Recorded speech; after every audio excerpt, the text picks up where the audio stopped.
पूरी दुनिया में मशहूर, भारत की सबसे बड़ी और पुरानी, राष्ट्रीय और अंतर्राष्ट्रीय पुरस्कारों से सम्मानित नौटंकी लोक संगीत की पहचान गंगा प्रस्तुत करते हैं अपनी नई नौटंकी।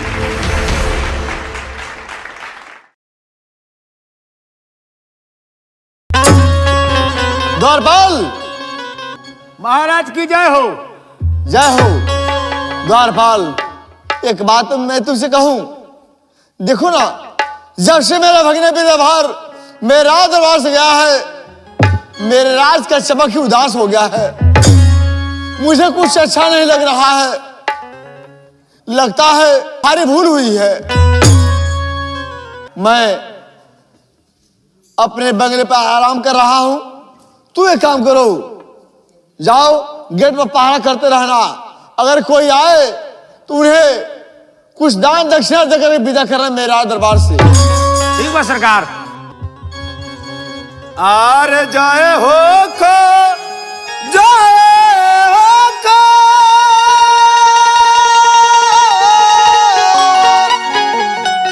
आर राजा रो रे राजावा के अभी किया मांगी ले रो रे राजा जी। भिखिया मांगिले रौरे कारजी। भिखिया मांगिले रौरे राजा जी। भिखिया मांगिले रौरे कारजी। द्वारपाल, हाँ, ये आवाज लगता है कि हमने कभी सुना है। ये कैसी आवाज है? जाओ गेट पर देखो। ठीक हो महाराज। जय हो को जय हो को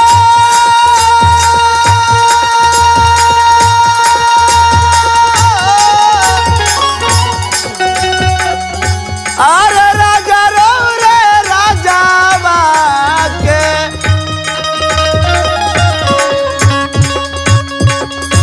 भिखिया मांगिले रौरे राजा।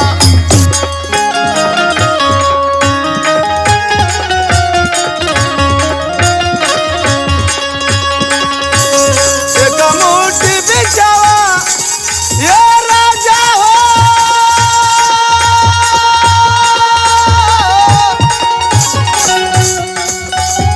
अरे जोगिया के मिली हो जाइते, जोगी दकत दो सारा तू बारा।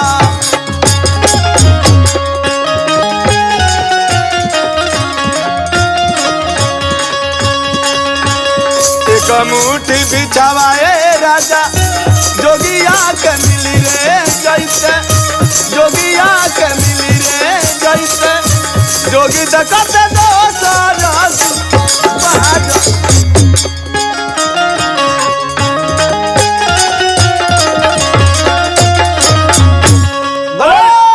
निरंजन बाबा को लगिले। खुश रहो बच्चा, खुश रहो। अरे बाबा, हम बच्चा है कि 12 लड़का के चाचा है?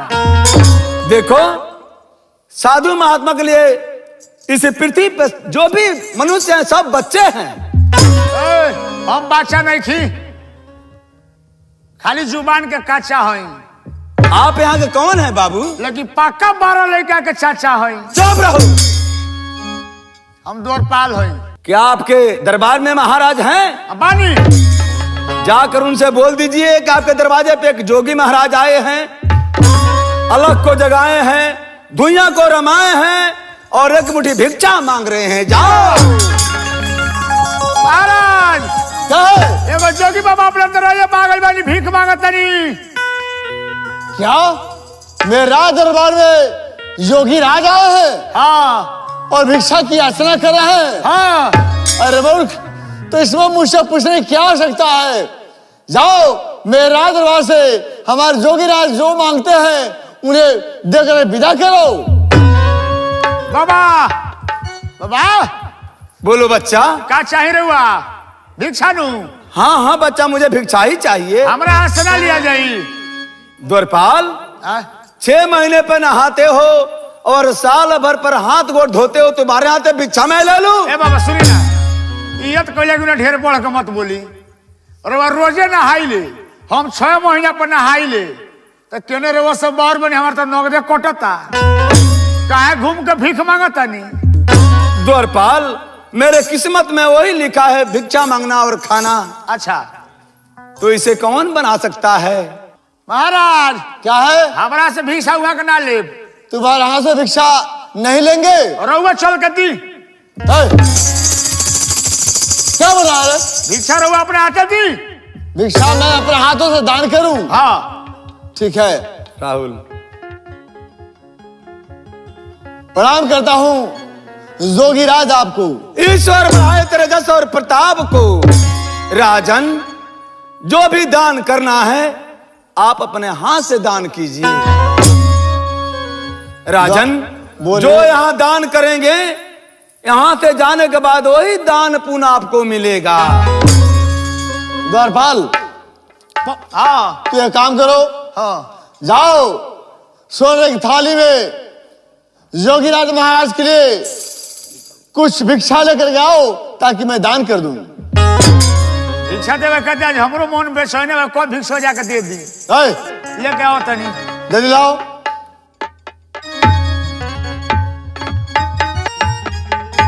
ली।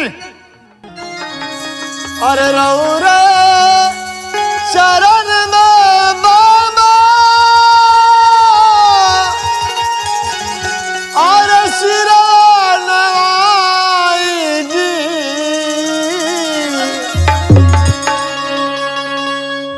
अरे रउरे शरण में बाबा,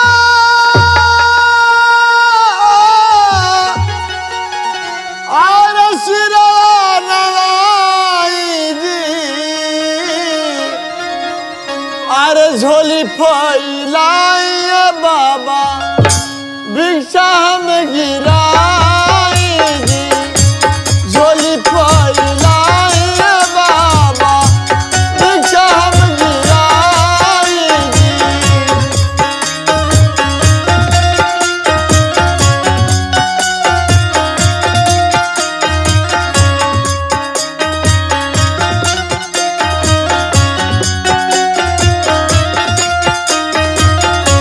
रउरे चरण में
हमारा का पतला हो मामा। यही दिन रातिया हो कातिक हमारा के पोतला हो मामा। ए मामा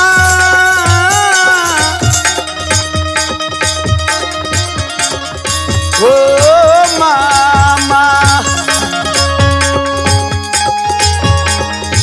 ओ यही दिलवा रोतिया हो कातिक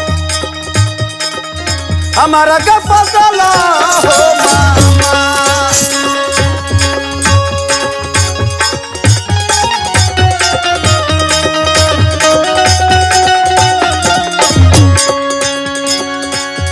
ए मामा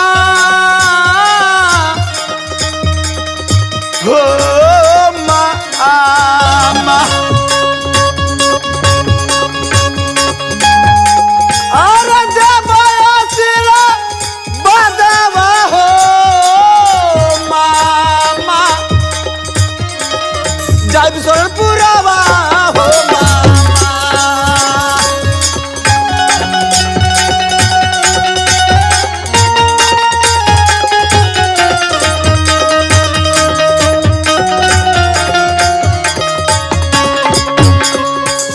ए मामा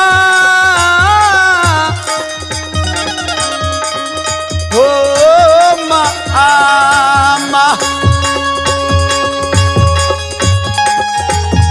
अरे यही दिलवा अरे रोतिया हो खातिर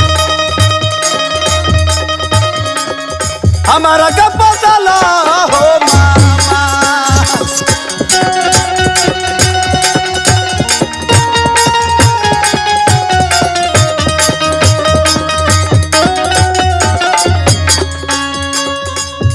ए मामा हो मामा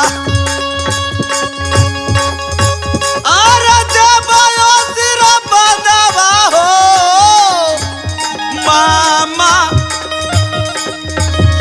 अरे जाइबे तोरटे पुरावा हो मामा।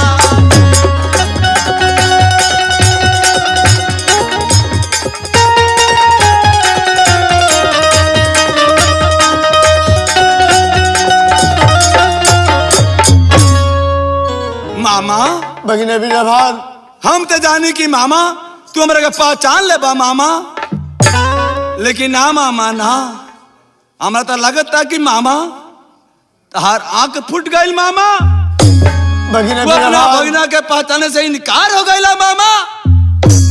भगिना बीराभार हाँ मामा मुझे क्षमा करो भगिना, मुझे क्षमा करो। ना मामा ना हे भगवान मैं ये कौन सा बड़ा पाप किया जो कुष्ठ का रोग हो गया मुझे चौथा बोल दे। और दूसरा पाप मैंने ये कर दिया कि मैं अपने भगिना ब्राह्मण को जोगी बनने पे मजबूर कर दिया। भगिना मामा ये तुम्हें देख करके जोगी रूप में मेरा कलेजा फटा जा रहा है।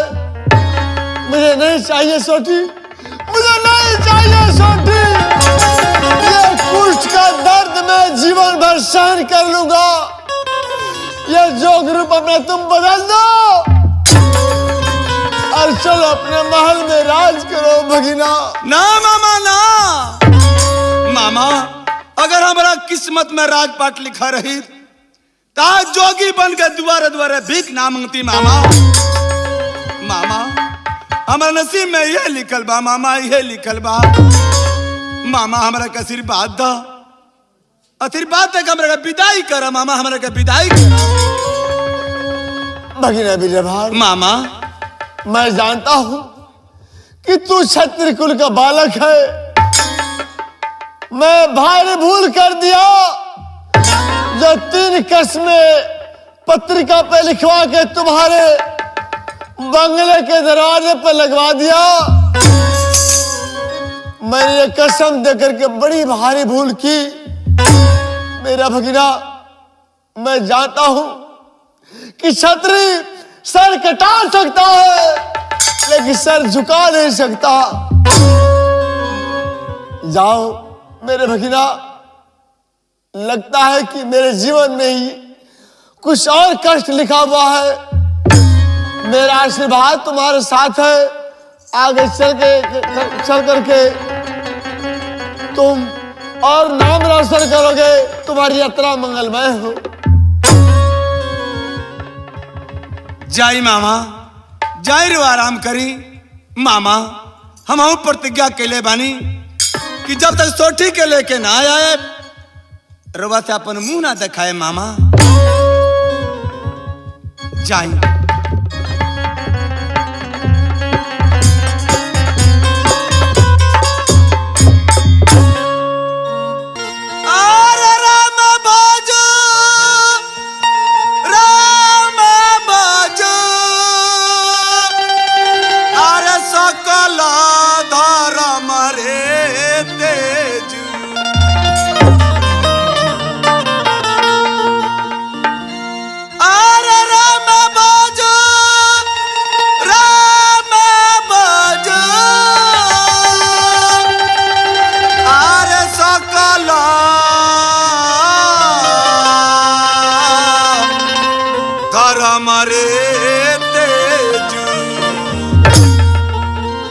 किया हो मोर रामा,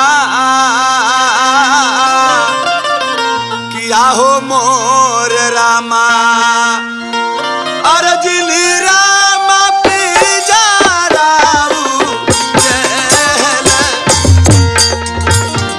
किया रे मोर रामा,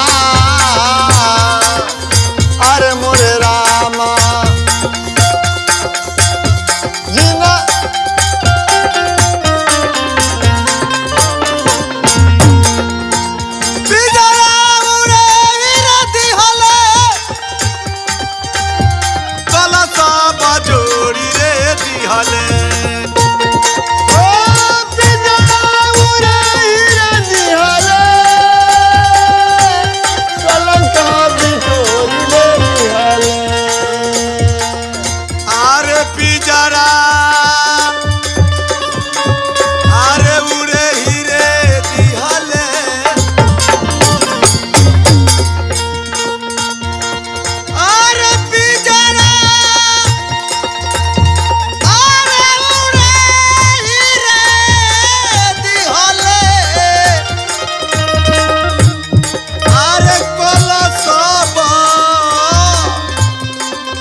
आहो मोर रामा,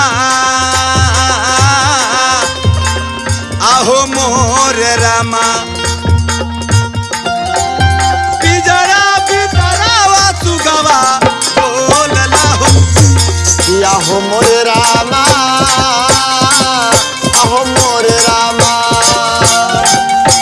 पिजरा पितरा सुगवा बोलला।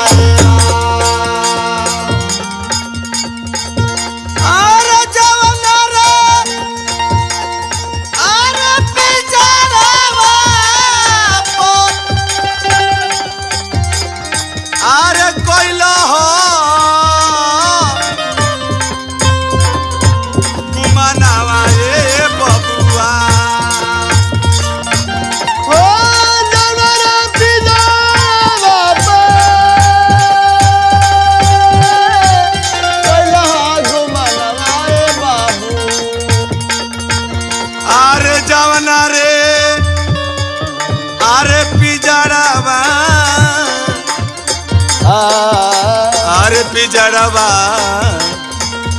पिजड़वा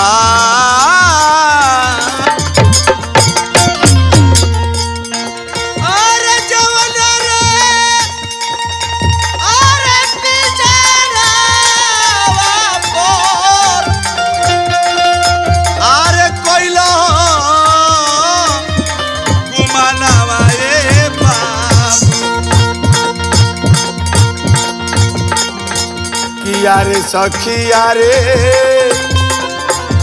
अरे सखिया रे अरे वही रे पिजड़ा बायोगिया लागला हो